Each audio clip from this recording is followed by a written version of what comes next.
Clip number 143۔ اس clip میں آپ قرآن پاک کی سورہ آل عمران کی آیت نمبر 135 سے 137 کی تلاوت، ترجمہ قرآن اور تفسیر قرآن صراط الجنان سنیں گے۔ بسم اللہ الرحمن الرحیم۔ ترجمہ، اللہ کے نام سے شروع جو نہایت مہربان رحمت والا ہے۔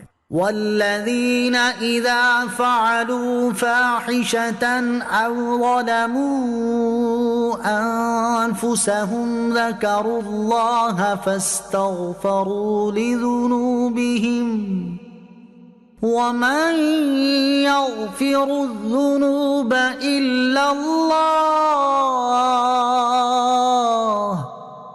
وَلَمْ يُصِرُّوا عَلَى مَا فَعَلُوا وَهُمْ يَعْلَمُونَ أُولَئِكَ جَزَاؤُهُم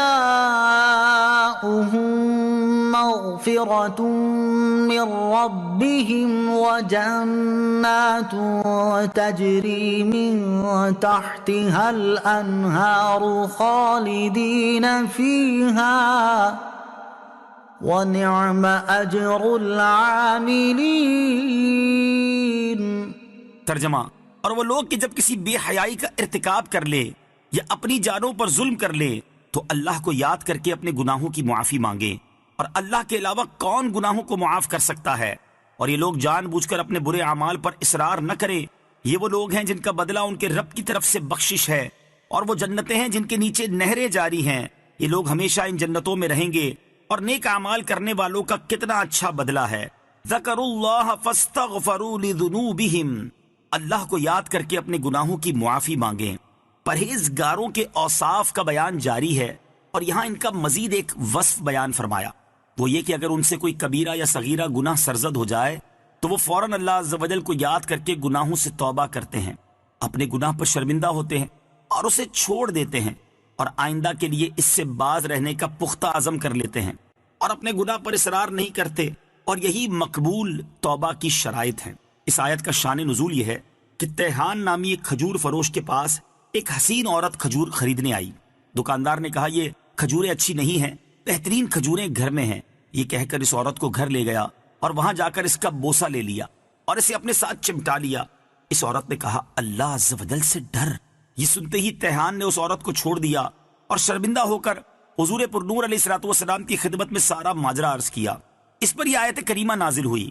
ایک روایت یہ ہے کہ دو شخصوں میں بڑا پیار تھا، ان میں سے ایک جہاد کے لیے گیا اور اپنا گھر بار دوسرے کے سپرد کر گیا۔ ایک روز اس مجاہد کی بیوی نے اس انصاری سے گوشت منگایا۔ وہ آدمی گوشت لے آیا۔ جب اس مجاہد کی بیوی نے گوشت لینے کے لیے ہاتھ آگے بڑھایا تو اس نے ہاتھ چوم لیا، لیکن چومتے ہی اسے سخت شرمندگی ہوئی اور وہ جنگل میں نکل گیا اور منہ پر تماچے مارنا اور سر پر خاک ڈالنا شروع کر دی۔ جب وہ مجاہد اپنے گھر واپس آیا تو اپنی بیوی سے اپنے اس دوست کا حال پوچھا۔ عورت بولی اللہ عز و جل ایسے دوست سے بچائے۔ وہ مجاہد اس کو تلاش کر کے حضور سید المرسلین صلی اللہ علیہ وسلم کی خدمت میں لایا۔ اس کے حق میں یہ آیات اتری۔ ہو سکتا ہے یہ دونوں واقعے اس آیت کا شان نزول ہوں۔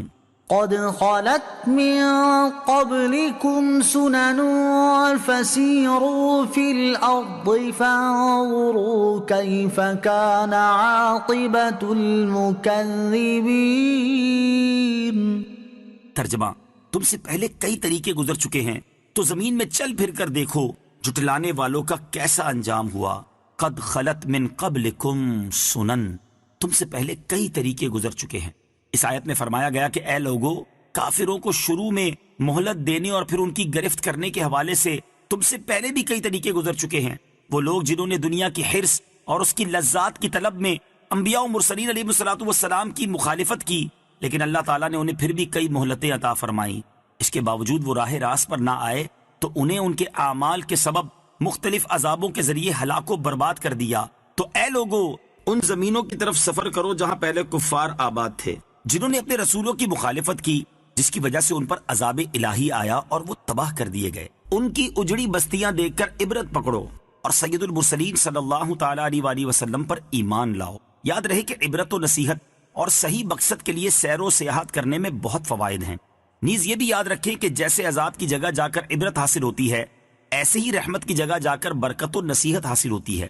جیسے کسی ولی کے مزار پر جائیں تو جا کر معلوم ہوتا ہے کہ اللہ تعالیٰ اپنے پیاروں کی دنیا میں ہی کیسی عزت افزائی فرماتا ہے اور لوگوں کے دلوں میں ان کی کیسی محبت ڈال دیتا ہے۔ اس لیے ایسی رحمت والی جگہوں پر بھی برکت و نصیحت کے لیے جانا چاہیے۔